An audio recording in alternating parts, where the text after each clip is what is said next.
Today we are going to be doing, of course, how Alice the genealogist avoids the rabbit hole. And you guys all know what I'm talking about with a rabbit hole, right? It's when you're doing some research and you just start going down 7 different directions, and pretty soon it's hard to remember where you have been. In fact, I imagine all the little rabbits are feeling this way. Oh my gosh, here they come, right? Tumbling down the hole. Are you okay?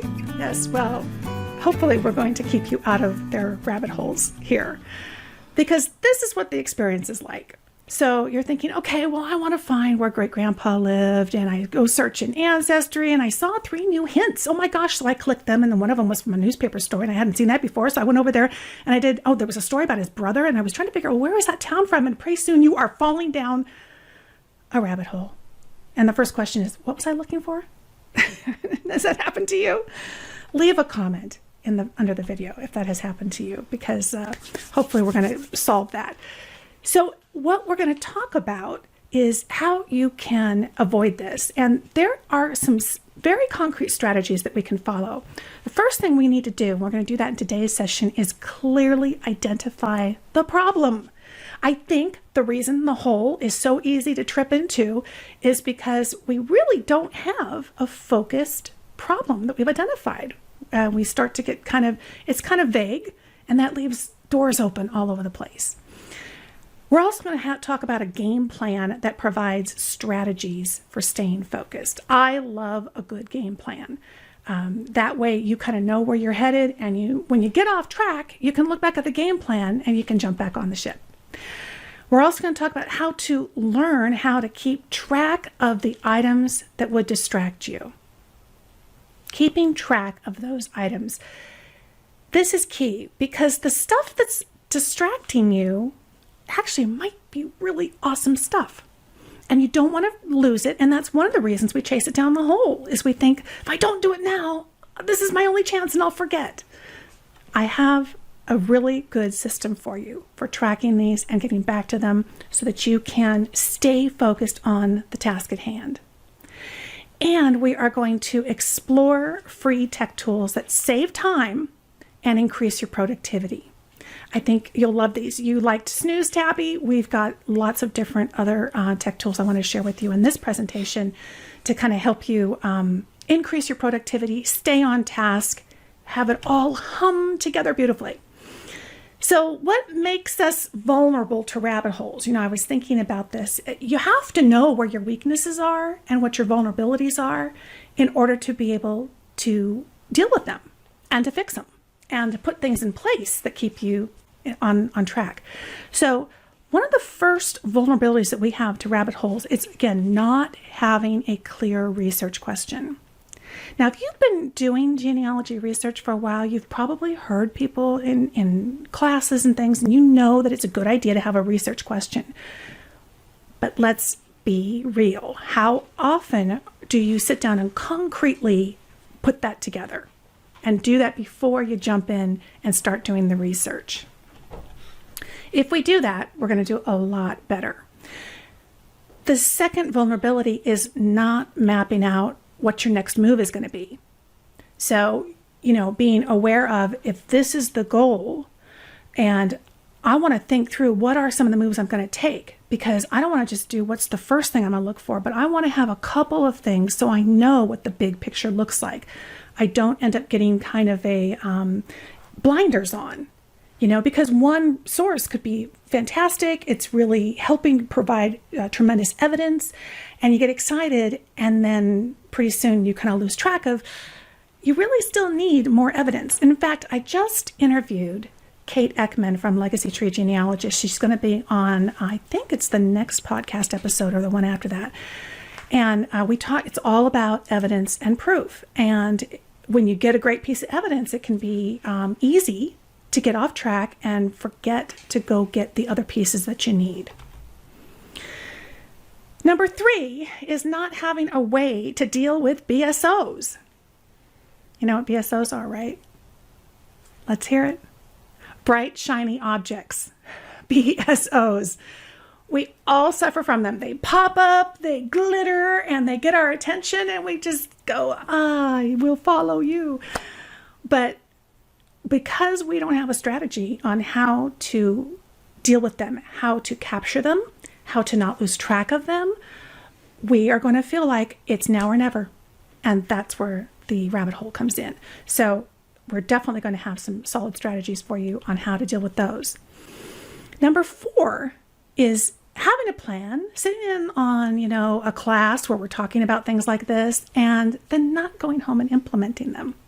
So what I'm hoping is after each of our tea times together, you're going to take that week to implement the things that you're learning. That's really the key. It's the only way to kind of stretch the new muscles and get them working and get them into a routine. All right. Tea break. Everybody take a sip. Awesome. Okay.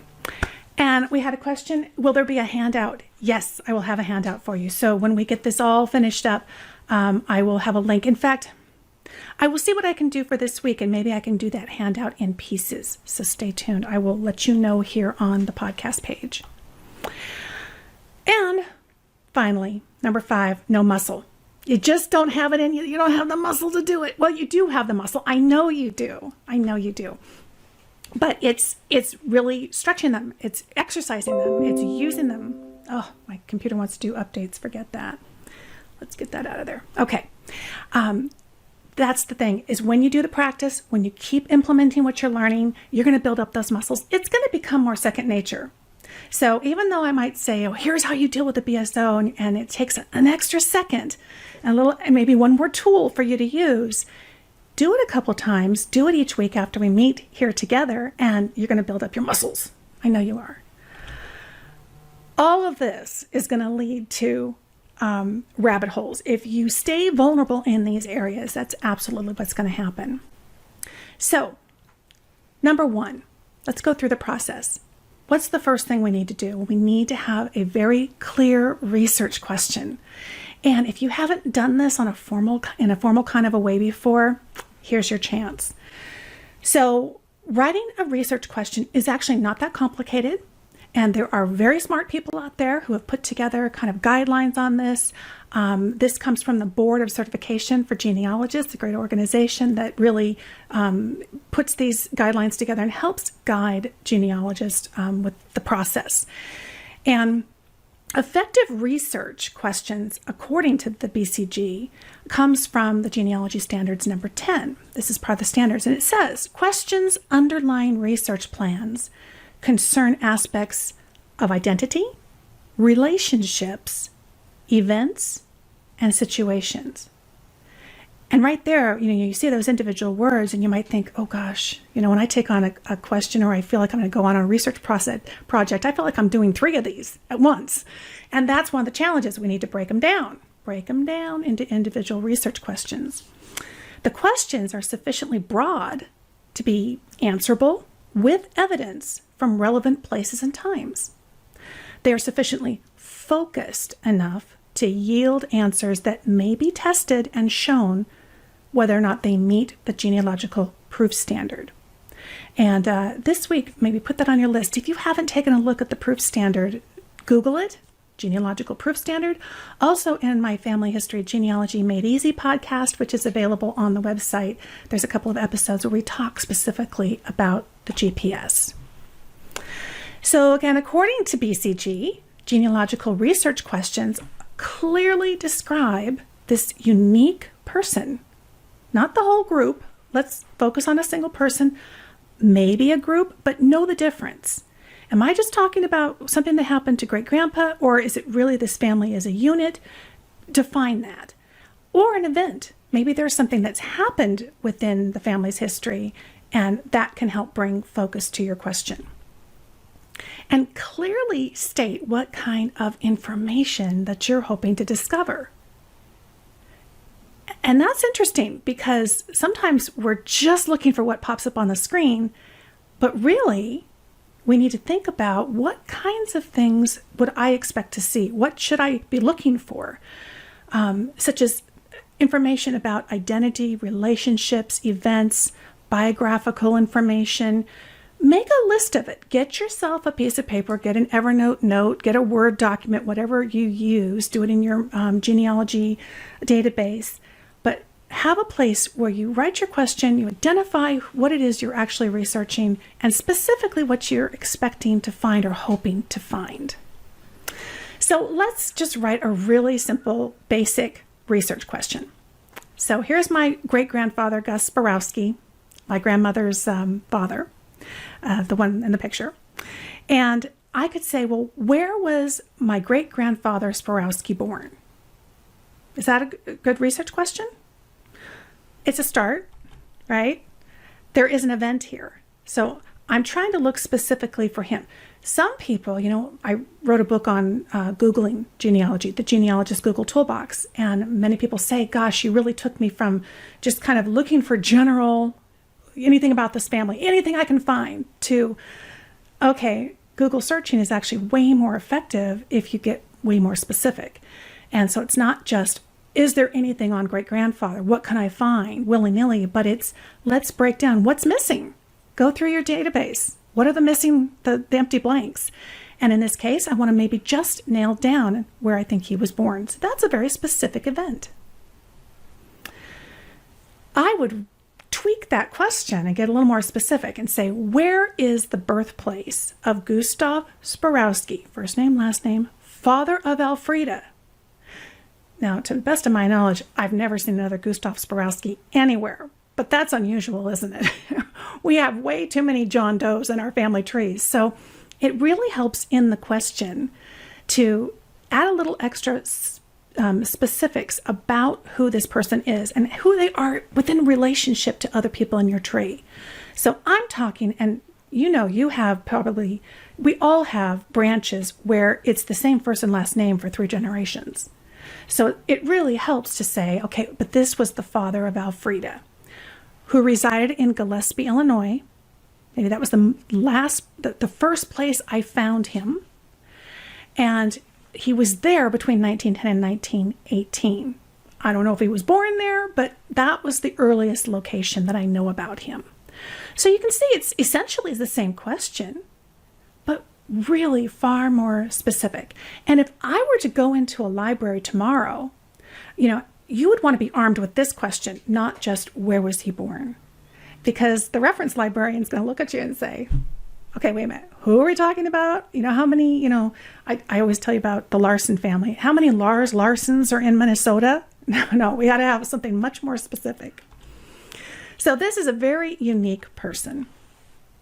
So let's go to number 2, which is to map out your next move. So to do this, you have to decide that it's really important to have a map, truly, because it's going to require a little more extra energy on your part. So just be aware, if you travel without a map, then it's never clear what is and isn't part of the route, right? Think about it. Your research plan tells you what the track is. And so when you have that map, it's way easier to realize, you know what, I am way off track. I am way off track. I need to save this and go back to the plan at hand. That's why this is so important. If you travel with a map, you're going to reflexively steer around the holes because you're going to recognize that they're not part of the route. That's really important. It's like when you hit a fork in the road and you're trying to get to somewhere for a vacation, you're going to look at your map and you know exactly, I'm skipping that road, we're going this way. It's the same thing in genealogical travels. Mapping your moves also reduces temptation. So you break the major research question down into individual research questions. I think that's really key. Look at your question. Do you really have 2 or 3 in there? I'm surprised. Even now, I'll write a question, I'll realize, that's really actually 2 questions. So I need to break that up and then go from there and create a map for each of them. So where is the birthplace of Gustav Sporowski, father of Elfrida, who resided in Gillespie, Illinois between 1910 and 1918? So that was my question, right? I could break this up. And when I'm mapping my moves, I might say, well, actually one of the earliest questions I need in order to get here is ask the question, did he apply for citizenship? Because if he did, that kind of a record may have this information about his birthplace. So if so, what's listed on that citizenship record. So that might be one question and task to take on as part of this whole thing. This is part of my map. Question number 2, I might say, well, do I have the passenger list? Because I know he immigrated from Germany. That much I know. That was something that was talked about a lot in the family. So I'm pretty darn sure he wasn't born in Illinois. He was born in Germany. What place might be listed? What might I expect to find on that record? Well, I might expect to find his place of origin, at least the place he came from before he left the country. May not be his birthplace, but it's getting me a little further back. Third question might be, what was listed for other passengers who were accompanying him? So be aware, think about the kinds of records we're using and say, another question might be not even strictly on him, but those around him. Make sure I don't miss those. Make sure that's part of the plan that I'm following. And question number 4 is, where are other Sparowskis from that are listed in passenger list?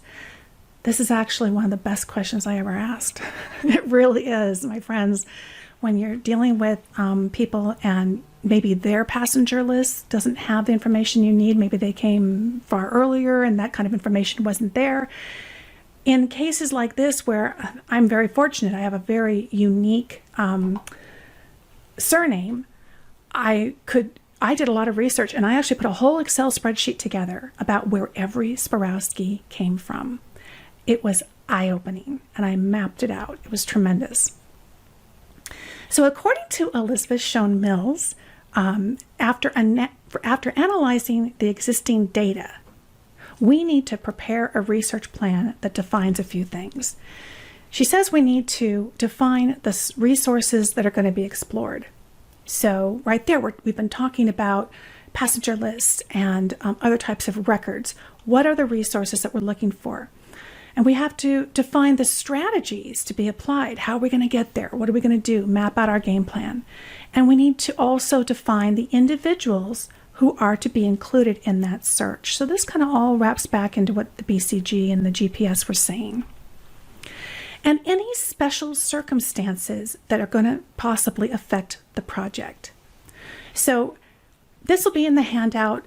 Take this and maybe take one of the research questions that you've already defined or a problem that you've been dealing with. I know some people said in the comments they had some brick walls they were struggling with. Pick one of them. Challenge yourself to write the research question. Make sure that it's a single question and maybe couldn't be broken out into several. Then map out your game plan, which again is kind of, you saw we mapped out several different secondary kind of questions to get to the main question. And look through and make sure that your research plan defines these things, the resources, what are the kinds of documents you're going to get? Where are you going to find them? What would you expect to see in them? Is there anything special that we need to know? And maybe even do a little bit of research on the kinds of records you're working with if they're not something that you've worked with before. Getting to know your record collections really makes a difference in helping you to understand what to glean from them and possibly even where to find them. Next, we are going to go into step 3, which is to have a process for your BSOs. And I know you have them, those bright, shiny objects that are tempting you to get away from your map and your route and to fall down a rabbit hole. So we will do that next.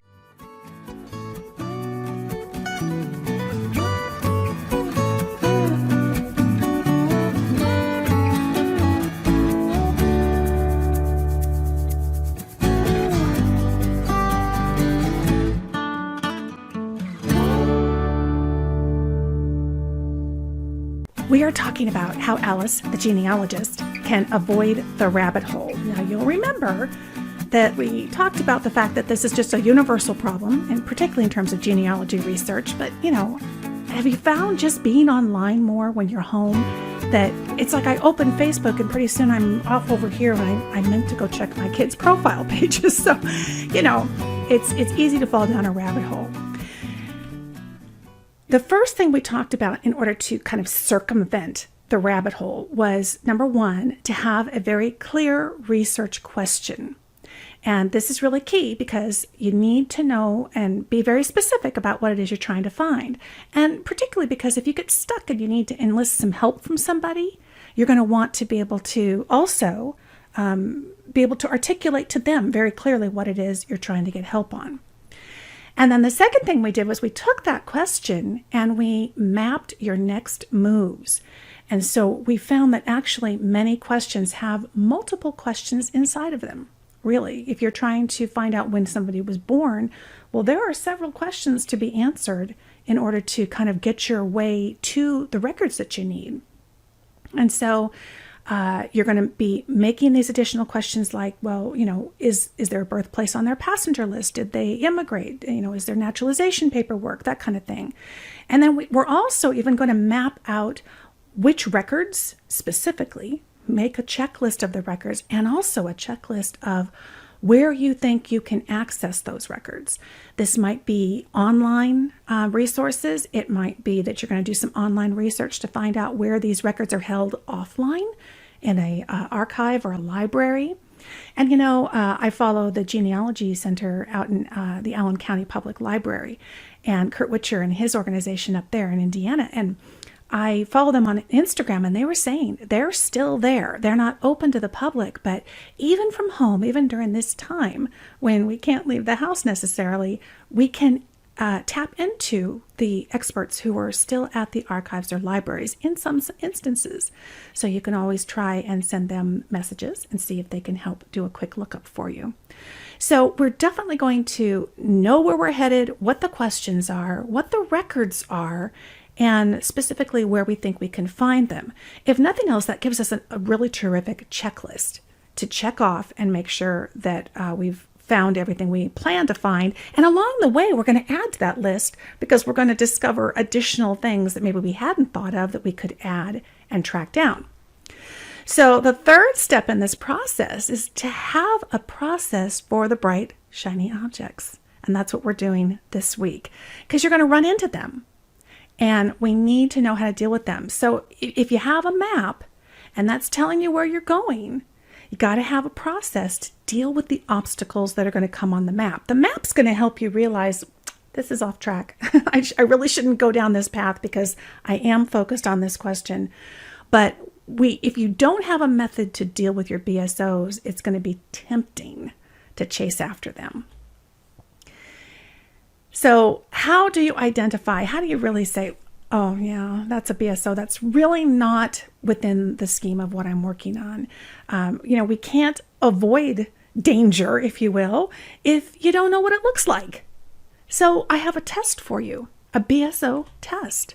So let's take the test. The first thing that you can ask yourself is, does this get me closer to answering my research questions? And if it doesn't, it's a BSO. On a scale of 1 to 10, how potentially critical is this to my research? Okay. If it's low on the scale, again, that goes into the BSO category. And the third question in our test is, am I willing to give up finding the answer to my research question in order to pursue this? I think having that on your checklist of these 3 questions for your test, it actually reminds you, every choice is a choice against something else. So if we choose to go and, I'm just going to spend a few minutes, I'm just going to click a few more links, and you start going down that path, you've really made a very deliberate choice to not be successful in your research question. And so I love having this just spelled out as a question.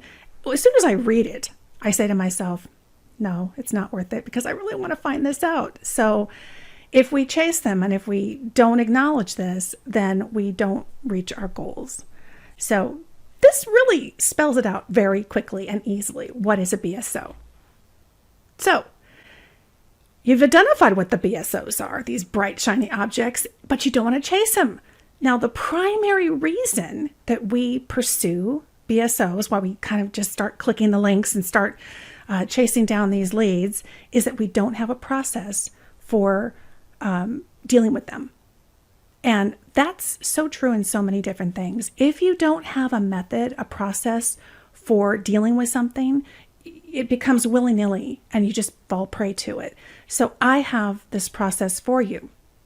The first thing you need to do is to capture them. Okay? Because one of the reasons we chase them is we're afraid they're going to run away or we're going to forget about them. They're going to disappear. So the process is, number one, to record the BSO, have a method that you know and a routine. I really should say routine because it's really a habit. It's a good habit. And if you know what the process is and you just have a habit of doing it, you can record it. But you have to have the other piece of it, which is you have to know and have confidence that you are going to return to it. That's another thing I know that drives me. I think to myself, well, sure, I could just look at this later, but I probably won't, and I don't know when I'll find time, and I really don't have a way of, I should just do this now. And that's what kind of goes through your head, and that's what catches us. So in this process, we're going to record it, but we also have a method for returning to them so that you can feel confident that they won't be lost and you will make time to go back and check them out. So let's talk about number one, which is the recording of the BSO. I would recommend, I think this is really the best way to go, and you'll see why in a minute. I mean, you can use paper and pen. If that's what you do, that's fine. You can have a notebook or, someplace where you record what you're looking for. But, we're dealing with URLs and links, right, to web pages, because most of the time this kind of stuff happens online. So writing out a big long URL, particularly for a web page that's deep within a website, so it's a really long, cumbersome URL, that's not practical. And that's why we need a cloud note-taking tool of some type, because we are already online. We need an online way to capture. So when we talk about cloud note-taking, we're talking about cloud-based, which cloud just means it's hosted online. It's on somebody else's website. That's it. That's as fancy as it gets. And we want that note-taking service to also have a software that we can put on our own computer, and also apps that we can put on our phone. Because so often we're on the road or we're sitting on the couch watching a show and we check a little something, and pretty soon we're spotting something maybe in online that we don't want to lose. So it's a cloud-based website. It's free software. I want free. We got to make as few barriers as possible when it comes to doing this. And it's hopefully going to have a mobile app as well, so we can do this on our tablet or our phone. You want it to be able to capture all types of information that you find. And that's the beauty of some of these cloud note-taking services, is they can do websites. You can record an audio note to yourself. If you think of something, I do that all the time. As I'm preparing for this show, I am thinking of things randomly throughout the day, and I will grab my phone and make an audio note to myself. You want to be able just to write a note to yourself. If you take a video of something, you're on the road and you see something at a cemetery and you take a quick little video, you want to be able to put that in your note system. So all the different ways that we capture information, that's what we want to be able to capture in our note-taking. And cloud note-taking stores these in the cloud, which means I can pull up this note on my desktop. I can do it on my phone. I can do it from somebody else's computer. I can do it from the computer at the library. So it gives us a lot of flexibility because it's one account that synchronizes together no matter in what way you're accessing your note-taking service. So that means it's accessible by, of course, all of the devices that you use, and we're using more and more than we ever have before. And of course, I want free or low cost, because that means fewer barriers. We're going to feel comfortable using it, and we're not going to be incurring a lot of extra cost. So some of the most popular ones, I'm sure you've heard of them, are Evernote, and that's a standalone. That's kind of what that company does, is this note-taking service. Google Keep. Google has its own version of kind of a cloud note-taking, and Microsoft has OneNote. And you might already have OneNote if you have a PC. You can check and see if that's on your computer. I use Evernote, so I'm going to talk about that, but you can use any of these types of services to do this. So here's the concept with a cloud note-taking service. It allows you to tag. Okay, you can tag your notes. So the key here is tag, you're not it. Here's all the BSOs I've been running into. That's not my current research question. that is not supporting what I'm currently working on. So I have my goal. I want to stay focused on that. So I want to be able to quickly tag these other items that are coming along the way down my path and be able to tag them as a BSO. And that's going to be our trick for being able to retrieve them as well. So let me show you just an example. This is what the software looks like for Evernote on your computer. So this is the desktop software. And you can see on the left, there's a bunch of organizational types of features, including tags. Okay, so tags is what we're going to be using. In the center column where the little documents are, those are the different documents in my system. I have thousands of them. So if I do a quick search, all the ones that match my search criteria are going to show up in this column in the middle. And on the other side, in the big screen, is going to be the note that I'm currently working on. So as you can see, I have a census record, and this is captured in Evernote, and I did some annotation on it so I could kind of see what I'm looking at. This is it. It's a one-screen system, and you can check it out. It's at evernote.com. You can get the free version, and it has all the basic bells and whistles, and then you can upgrade if you want to use it for other things. I think it's maybe $7 a month or something like that. But you don't have to upgrade in order to be able to use this effectively for capturing BSOs. So I want to zoom in a little bit, and I want to show you when I see something online. You can see I found this document. Okay, oh, this document doesn't really fit into what I'm currently working on, but I don't want to lose it because it kind of crossed my path, and I want to not only capture it, but I want to remember why it was appealing to me. Have you ever looked at some of the old bookmarks on your computer browser and thought, why did I bookmark that? I don't even remember what that was about. Why was that important to me? That's the beauty of what this note-taking can do for us. So the first thing we have to do is we have to mark it as a BSO. So at the top, you see the arrow, you can click Add Tag. Okay, so I've clipped it. It's come into Evernote, and I have a picture of it, basically. It's clipped it in terms of giving me an image of the note that I found. I'm going to click Add Tag, and this little window at the bottom pops up, and I'm going to type in BSO. I created a tag, literally, called BSO. I have tags for surnames, locations, time frames, record types. Those are kind of the key kinds of tags that I make on a regular basis. But nothing says that you can't make tags, in a sense, to tell you what action to take. And in this case, I want to say this is a BSO. I don't want to lose track of it, but I want to be able to access it later and work on BSOs. I also have things like pending or waiting for an answer, or whatever kinds of action reminders that you want. Think of it as like a reminder. So I've tagged it BSO, and you can see over on the left-hand side, now in alphabetical order, are all the tags I've created, and BSO is one of them. So at any time, if I have a few minutes and I think I want to take a look and go ahead and dig into one of those, all I have to do is go into Evernote, whether it's on my phone or on my desktop, and I can click the BSO tag, and there's all the things I have clipped that I did not lose. Now, when I clip a BSO, I want to put in and just bake in there some reminders that are going to help me remember what was catching my eye about this record or this piece of information that I found on a website. It doesn't have to be a record. It could literally be an article, a paragraph in an article. It could be a picture, whatever it was that caught your eye and you think, oh, I want to chase that down. So in this case, you're going to click the little annotation tool, and again, Evernote changes over time a little bit. They tweak things and the interface. So if it looks a little different on your system, don't worry. It does look different on the app.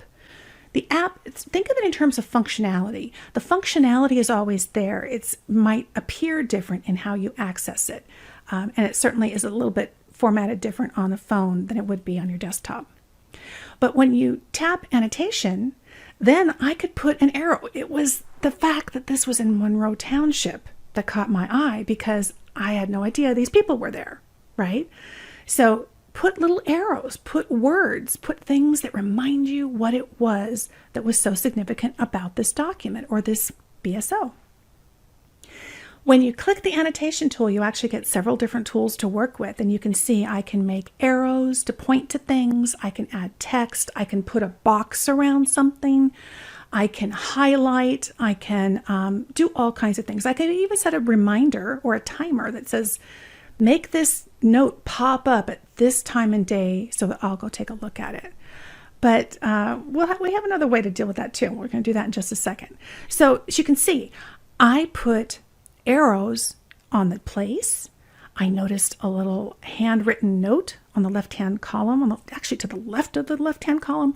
And so I wanted to make sure that I went back to that and checked that out. And I also drew a red box around the family that caught my eye on this particular document. So even if it's 2 months from now, when I go back and look at this BSO, I'm going to know exactly what it was I was trying to do. So annotated BSO note, this is what it looks like. So now I could be working in other notes. This will kind of disappear from my screen, but at any time I want to retrieve it, I can click the BSO tag and it's going to pop right back up. And as you can see, I have multiple BSO tags. Not tags, notes. Okay, so here I'm at Family Search, and I'm going to use the web clipper. This is a web browser extension that you can put on. It's Evernote. There's a little elephant. You can see that's your little icon for the web clipper. When you click the little elephant extension for Evernote, you can do a screenshot. You can capture the entire page, but I just want this document. I'm going to tag it with the surname, More, because this is the family it has to do with. I might as well have a little extra reminders for myself. I tagged it BSO. And I start annotating it. Notice how it gave me this little palette. I haven't even put it yet into Evernote. I just told it what part of the screen I want, and it gives me all the tools right there in my web browser. So make sure you download the extension to your web browser. And you can just Google it, Evernote browser extension, for whatever browser you use. It even gives you a place to add remarks. So if you want to remind yourself, talk to the future you who is dealing with this BSO, and say, hey, it was because I have never seen this name before. I want to go back and check this person. So I'm going to click Save. Now it's processed it. And if I were to go open my Evernote software or open my app on my phone, I'm going to see that note. Notice also, here's the note. It's got all the tags, but Evernote also automatically added a link to the web page where I got the note.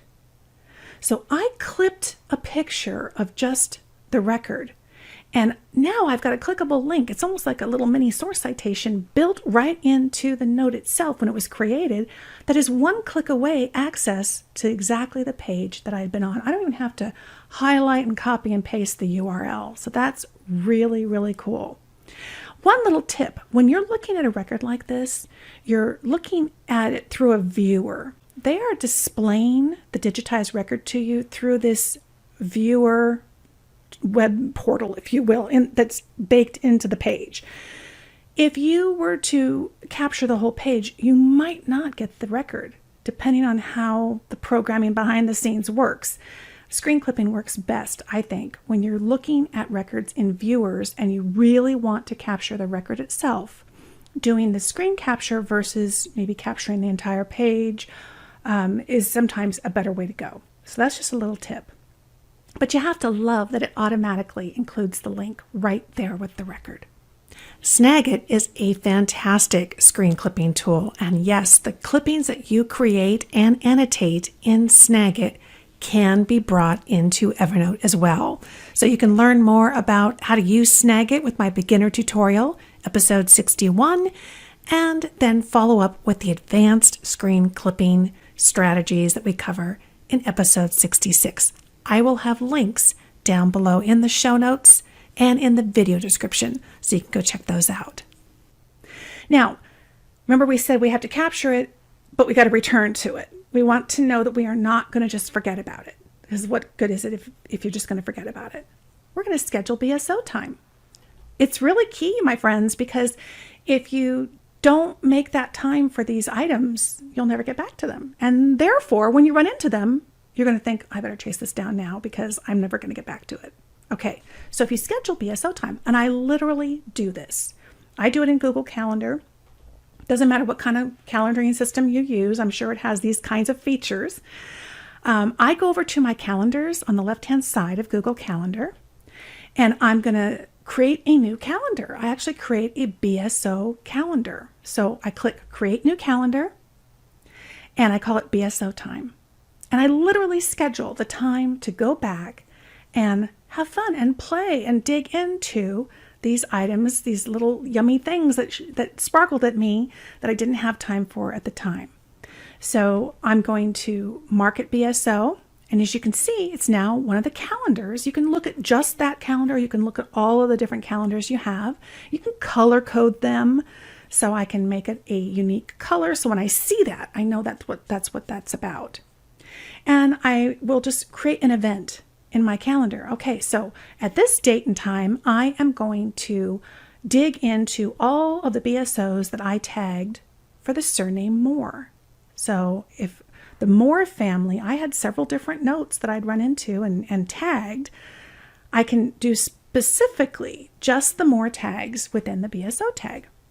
So I can set a time. I can even set a little reminder. So I'll get a little pop-up that says, hey, you said you were going to do this. So it'll remind you to do it.